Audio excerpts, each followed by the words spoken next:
Well, General Motors is a trending ticker today on Yahoo Finance. Shares are jumping up over 11% after the company announced a $10 billion stock buyback and a 33% increase to its quarterly dividend. Now, GM CEO Mary Barra just sitting down there with Brian Sozzi, talking a lot just about the UAW agreement, the agreement that has been ratified. She called it an important milestone. She did, though, go on to say, she talked a little bit about EV adoption, and she said that she is a little bit disappointed in terms of this year that they haven't seen more EVs delivered into the marketplace. I also touched on some issues as to why that is and what needs to happen to better propel some of that EV growth transition. So we want to bring in Greg Migliore. He's the editor-in-chief of Autoblog. And Greg, it's great to see you. I know you were just listening in to the conversation that Brian Sozzi was having there with Mary Barra. I'm curious if we could start on that EV transition part of the conversation, because she did bring up some issues just in terms of meeting customer expectations. She also went on to say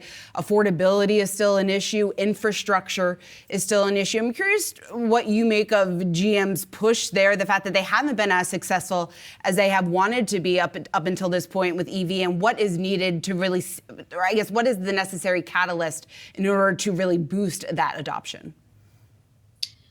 Good morning. So right now, General Motors, I think, is well positioned to capitalize on the EV market when there is some growth in that area. Right now, we're looking at like 7.8% of the total U.S. Car sales are EVs. That's fairly small. And there's a lot of players in there right now that have very credible products. Now, General Motors can answer with the Chevy Blazer EV, the Chevy Equinox EV, Hummer, Cadillac, higher up the price portfolio as far as vehicles that are very competitive.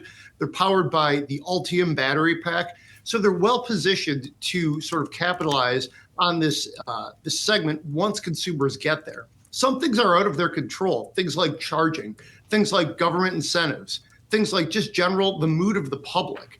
So right now, I think they're in a good position to capitalize, perhaps when that day comes, but they're in a bit of a holding pattern. We have a clip of what CEO Mary Barra was actually saying about the EV transition, as well as what that demand profile looks like. I want to play that clip for some of our viewers here and then get to a question on the other side for you, Greg. Well, we have said our vision, our plan is to have all light-duty vehicles be EV by 2035. And so that's the plan in the portfolio that we're executing.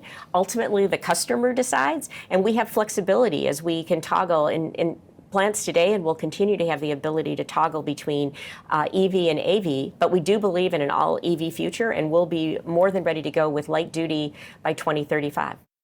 And I believe where the conversation went next after that, Greg, where I'd love to get some of your thought on is at what margin profile would we see some of these light-duty EVs move into the market here, and would that ever be comparable to what they're expecting, or at least have for decades expected and delivered upon on the ICE side of the business?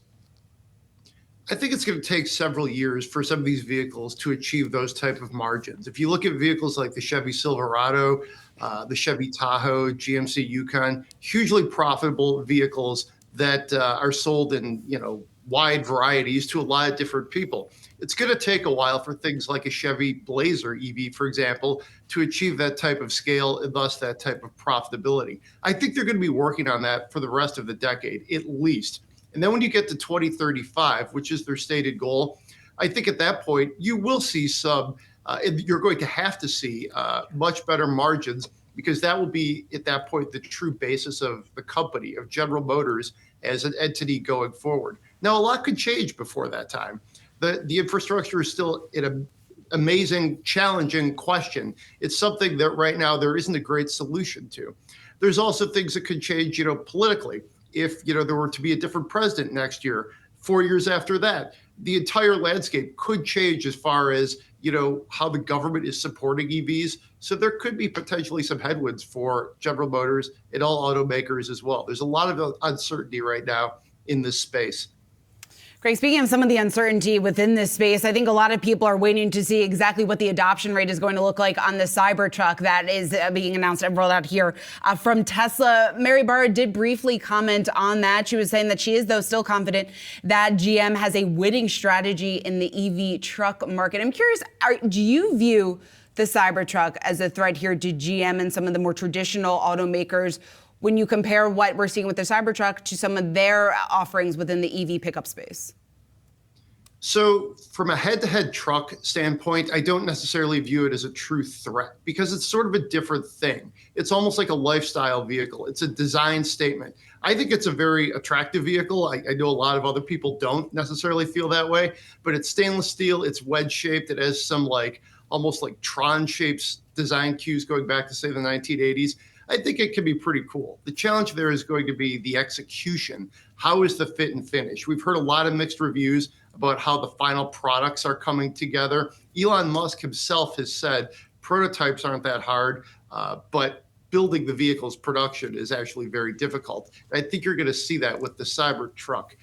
General Motors, Ford, Stellantis, they're well positioned with electrified versions of the Silverado, of the Ram, of the F-150.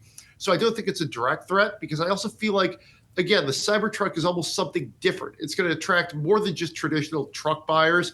It's going to attract people who are just interested in that type of vehicle. Tesla says they have, I think, 1 million orders.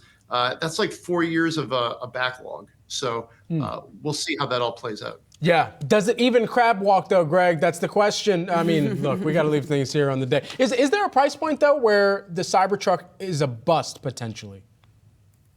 I don't actually think so. I think there's a very, aggressive base of Tesla buyers that are going to probably be willing to pay whatever they want for it. But then the question is, how do they win over the mainstream buyer that maybe wants to spend $60,000?